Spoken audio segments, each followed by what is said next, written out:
Et yo les amis, c'est Anouk, je on se retrouve pour une nouvelle vidéo pack opening où on va déballer et tester une chaise gaming de la marque Oversteel. Donc je vous mettrai bien sûr tous les liens dans la description. Et donc moi je vais m'occuper de déballer cette énorme carton et de monter la chaise et on se retrouve tout de suite. Donc vous voyez que j'ai vite fait ouvert le carton et en fait directement ici ils nous mettent les pièces pour assembler la chaise. Là par exemple on voit le pied et ici on a une sorte de notice, je pense que c'est assez simple à monter, je vais voir ça. Voilà, donc c'était juste pour vous montrer un peu si vous comptez l'acheter, donc ça m'a l'air plus simple à monter. De toute façon je vous fais le débrief à la fin, à tout de suite.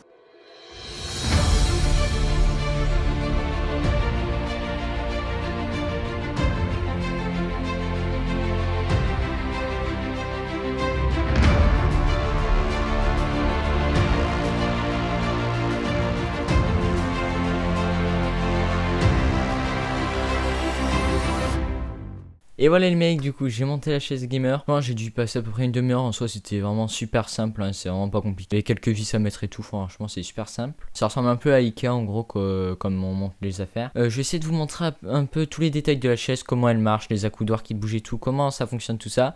Et je finirai par vous donner mon avis sur cette chaise au niveau du design, du confort, tout ça. Voilà, donc tout d'abord la chaise elle a des accoudoirs réglables comme ça. Donc en gros il y a une sorte de petite molette ici. Et vous pouvez le baisser, je crois il y a plusieurs crans. Voilà, voilà, on peut faire ça, comme ça. Donc le plus haut c'est ici, le plus bas c'est comme ça, c'est presque au niveau comme ça. Donc je sais pas trop à quoi ça sert, moi par exemple je m'en sers pour quand je vais faire de la guitare, comme ça je baisse mes accoudoirs et ça me gêne pas. Donc c'est pas mal je trouve. Ils peuvent aussi pivoter, c'est-à-dire comme ça là. Voilà.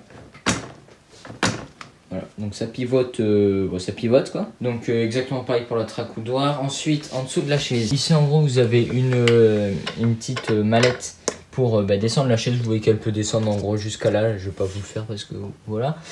Et du coup elle monte assez haut, là je crois que je suis à peu près au maximum. Voilà, donc voilà. De toute façon vous avez les dimensions je crois sur le site Amazon si vous voulez avoir les dimensions exactes, parce que je me suis pas amusé à tout mesurer personnellement, c'est un peu chiant. Ensuite là on a une molette, c'est fait pour baisser le dossier, ça je vais vous montrer. Là je crois qu'il est à peu près au plus raide qu'il peut être, donc comme ça là, il est normal quoi. Et je vais essayer de vous le descendre le plus possible pour voir. Voilà les gars, je crois que je l'ai descendu à peu près au maximum là, vraiment si je peux pas le descendre beaucoup plus.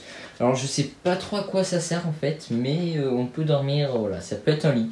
Si vous avez pas assez d'argent pour vous acheter un lit et un fauteuil, vous pouvez prendre que ça et dormir dessus, je sais pas. Ouais, je sais pas trop à quoi ça sert, mais donc voilà, vous le savez comme ça. Tant qu'on y est, en gros il a deux coussins, le siège 1 ici pour, je sais pas comment on appelle ça, le bassin, voilà, c'est pour en bas quoi. Et ici pour la tête, donc vous pouvez soit le mettre dans les trous ici, vous pouvez le bouger un peu, soit tout en haut. Moi je préfère le mettre là. Et donc pour finir, gérer les roues, c'est de quoi elle grince pas trop, je crois que c'est du plastique tout ça. Tout ça c'est du plastique. Elle est peut-être un peu cheap, tu vois, le bleu brillant comme ça, mais moi je trouve en vrai ça va. Mais donc voilà les gars, je pense que j'ai fait à peu près les tours de toutes les caractéristiques de la chaise en gros. Donc on va passer à mon avis. Moi déjà au niveau design, parce que c'est quand même important qu'on achète une chaise, si elle est dégueulasse c'est pas la peine. Donc moi j'ai pris une couleur, c'est noir bleu, je crois qu'il existe en d'autres couleurs. De toute façon je vous affiche les autres coloris ici si vous voulez. Mais en gros là si vous voyez elle est toute noire avec deux bandes bleues comme je vous ai montré. De toute façon vous l'avez vu dans les plans de coupe. Je trouve que c'est assez sobre, ça fait quand même le petit côté gamer avec les couleurs tout ça, ce qui est toujours sympa. Mais ça reste assez sobre, c'est pas flashy bleu turquoise, c'est pas un truc de malade, tu vois. Je trouve que ça reste assez sobre, donc moi j'aime bien. Au niveau confort, ça m'a pas choqué, elle est normale quoi, elle est super confortable. Le fait que les accoudoirs puissent se bouger comme ça, moi je trouve ça assez cool pour faire de la guitare, des trucs comme ça. Après, un petit défaut quand même, c'est que vu que les accoudoirs peuvent se tordre comme ça, des fois juste quand on est à genoux comme ça là, hop, et bien voilà, ça se décale.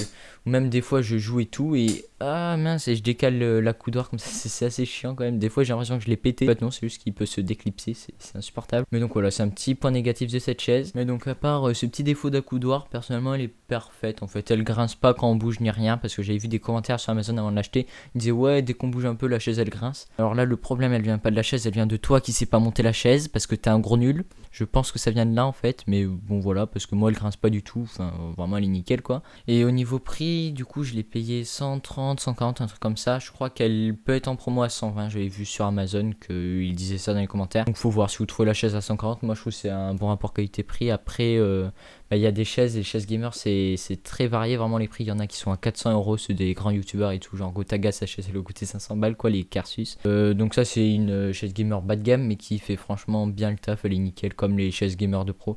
Le seul truc qu'elle a pas, c'est, vous savez, des fois on regarde sur YouTube, des gens hop, ils appuient comme ça et ça se baisse tout seul. Là, si on veut faire ça, on est obligé de faire la mallette et ouais. Donc ouais, c'est le seul truc, la seule fonctionnalité qui lui manque, je pense, à cette chaise. Mais honnêtement, moi, je m'en fous totalement.